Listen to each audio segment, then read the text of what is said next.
नमस्कार विद्यार्थियों। आज हम कक्षा 10 की गणित बालाजी प्रकाशन से अध्याय 2 बहुपद स्टार्ट कर रहे हैं। तो यदि अभी तक हमारे इस चैनल NCERT स्पेशलिस्ट को सब्सक्राइब नहीं किया तो सब्सक्राइब अवश्य कर लें और बेल आइकन को भी प्रेस करें ताकि जैसे ही मैं कोई नया वीडियो अपलोड करूंगा तो उसका नोटिफिकेशन आप तक सबसे पहले पहुंच जाएगा। तो चलिए स्टार्ट करते हैं। बहुपद जान लेते हैं ये बहुपद क्या होता है। तो अब देखिए, बहुपद ये हमने लिखा बहुपद, इंग्लिश में इसको पॉलीनोमियल,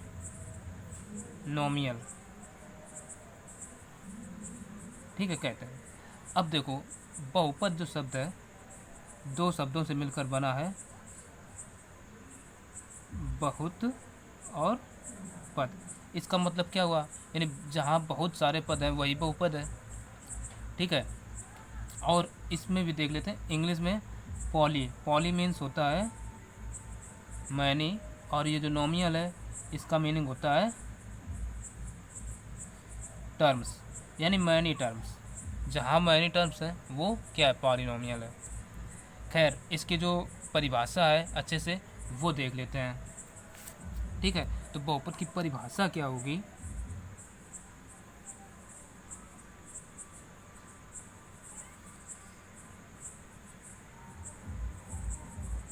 परिभाषा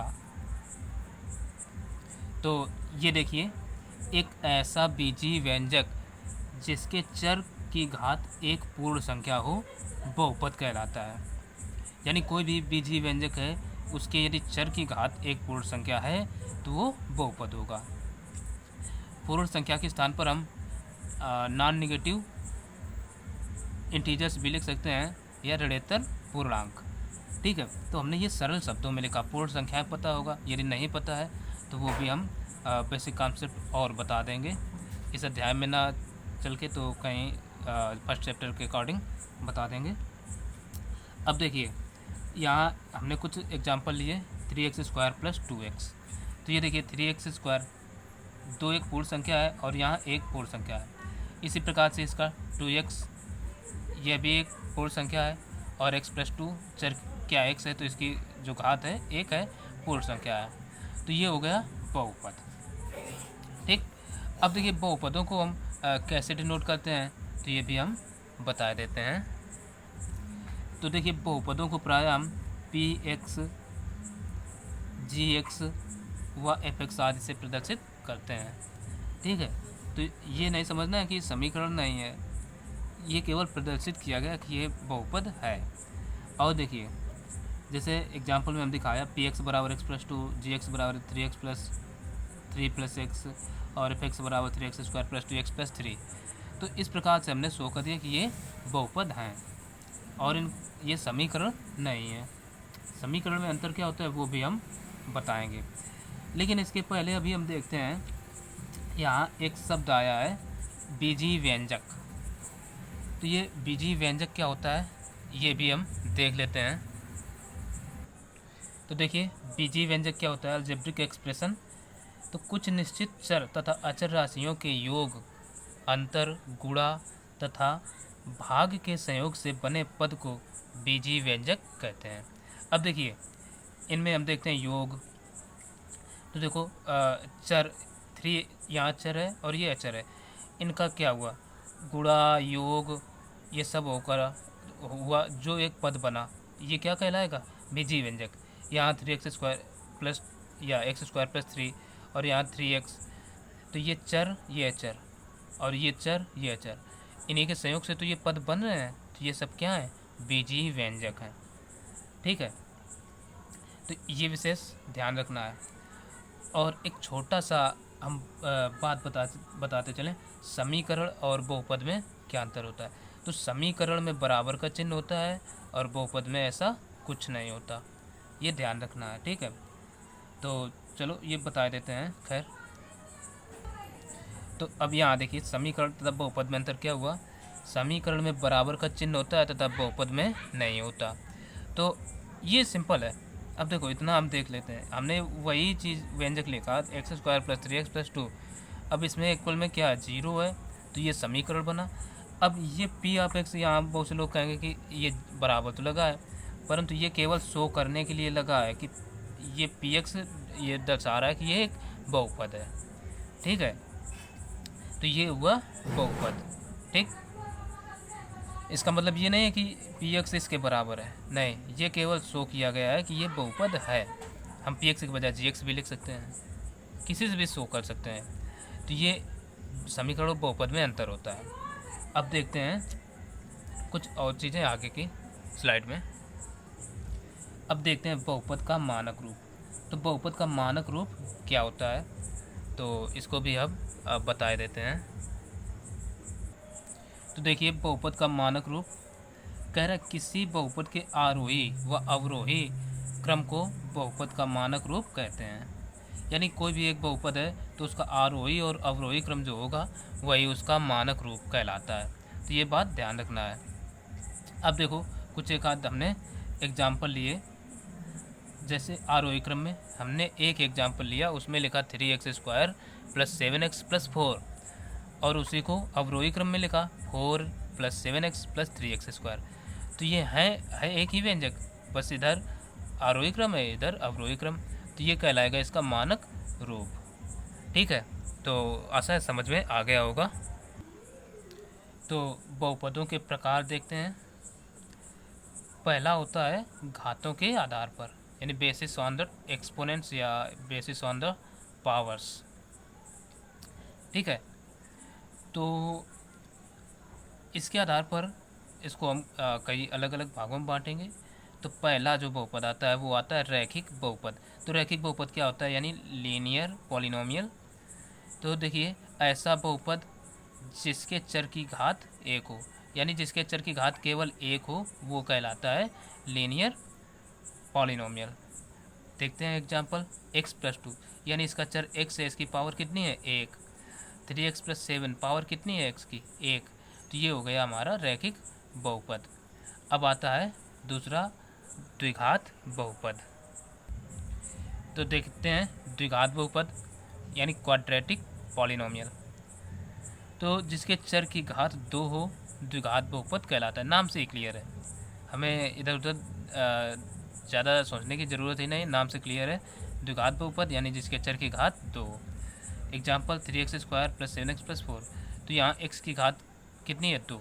अभी बताएंगे घात क्या होती है, सब कुछ बताएंगे।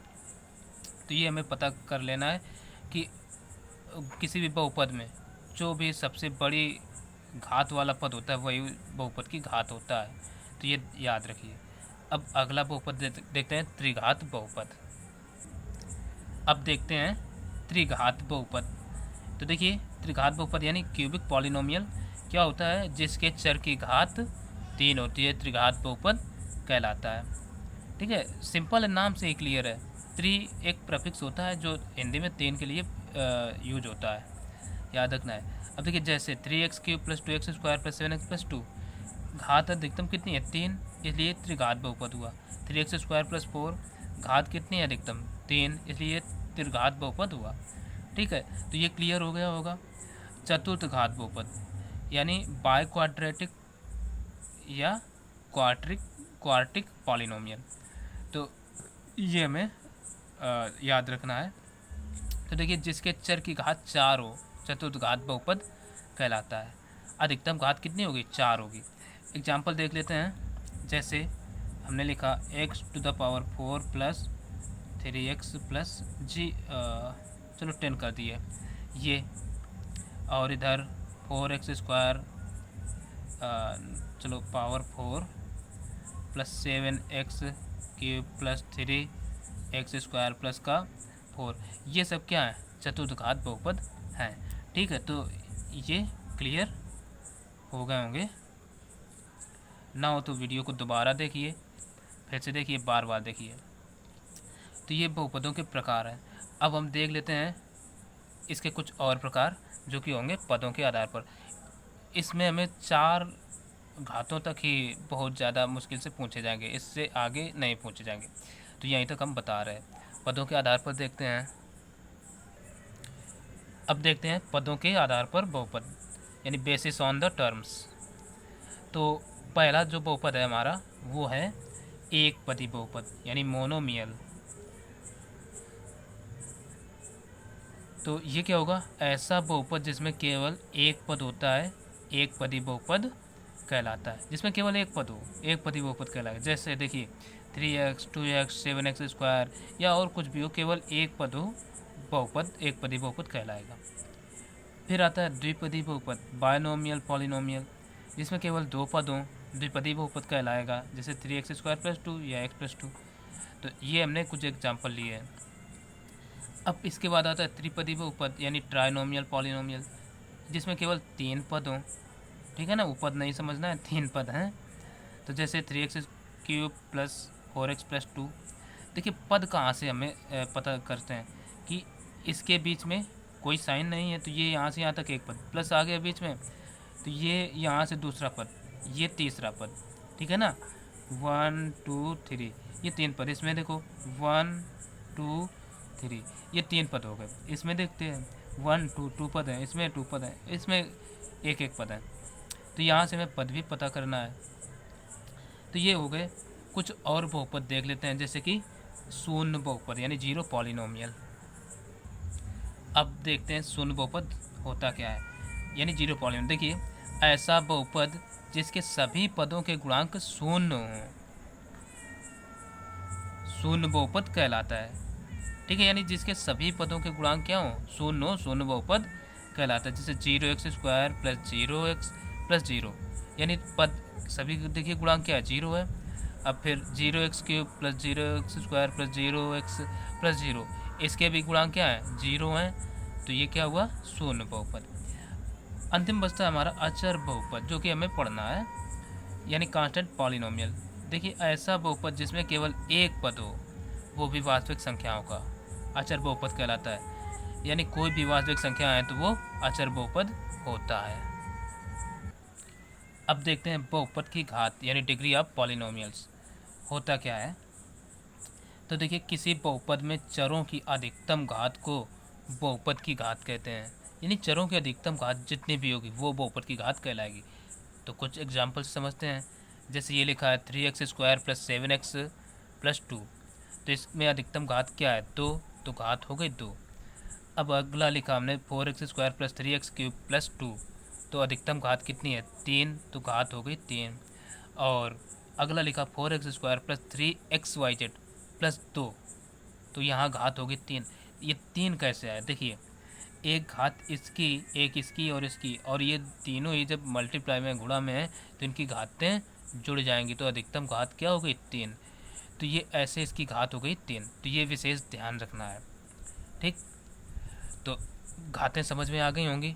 तो चलिए और देखते हैं कुछ चीज़ें। तो कुछ चीज़ें और देख लेते हैं, जैसे द्विघात बहुपद के मूलों तथा गुणांकों में संबंध। तो मूलों तथा गुणांकों में संबंध क्या होता है वो देखिए।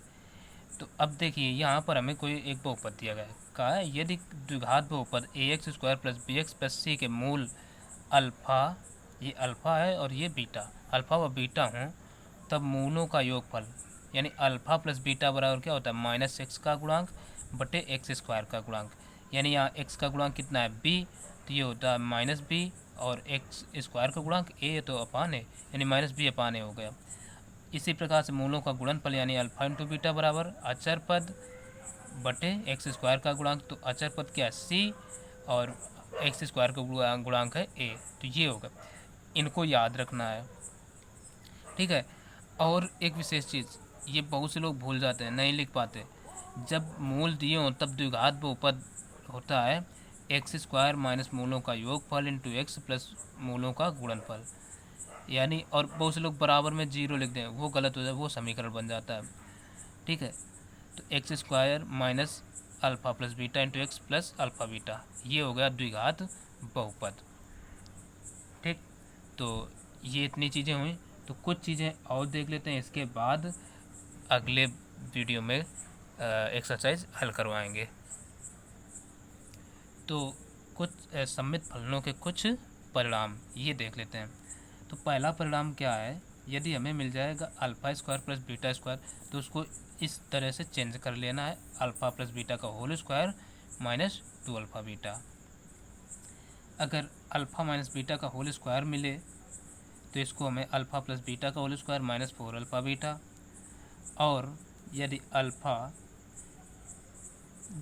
ये स्थिति कब होगी, जब अल्फ़ा या तो बीटा से बड़ा हो या बीटा के बराबर हो, तब अल्फ़ा माइनस बीटा बराबर क्या आएगा, ये अल्फ़ा माइनस बीटा का होल स्क्वायर ये निकाल चुके हैं, अल्फ़ा माइनस बीटा दोनों साइड का अगर स्क्वायर रूट ले लें तो ये कंडीशन हमें प्राप्त होगी। तो वही चीज़ ये आ गई। अब देखते हैं alpha cube plus beta cube, ये A cube plus B cube का फार्मूला ये है। तो अल्फ़ा प्लस बीटा का whole cube minus 3 alpha beta into alpha plus beta, इस फॉर्म में कन्वर्ट कर लेना है। और अल्फ़ा क्यूब माइनस बीटा नहीं, alpha square minus beta square बराबर होगा alpha plus beta into alpha minus beta. तो यहाँ देखिए अल्फ़ा माइनस बीटा की वैल्यू ये निकल चुकी है, तो वही यहाँ पर बस पुट कर दी गई है, और अल्फ़ा प्लस बीटा ये एज इट इज बना हुआ है।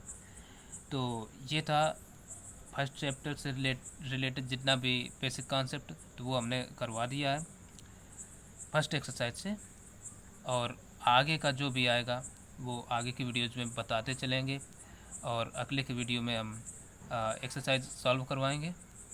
तो मिलते हैं फिर अगले वीडियो में, तब तक के लिए नमस्कार। और हाँ, यदि अभी चैनल को सब्सक्राइब नहीं किया है तो सब्सक्राइब अवश्य कर लें, और बेल आइकन को भी प्रेस करें ताकि जैसे ही मैं कोई नया वीडियो अपलोड करूं तो उसका नोटिफिकेशन तुरंत मिल जाए। तो चलते हैं, मिलते हैं फिर अगले वीडियो में, तब तक के लिए नमस्कार।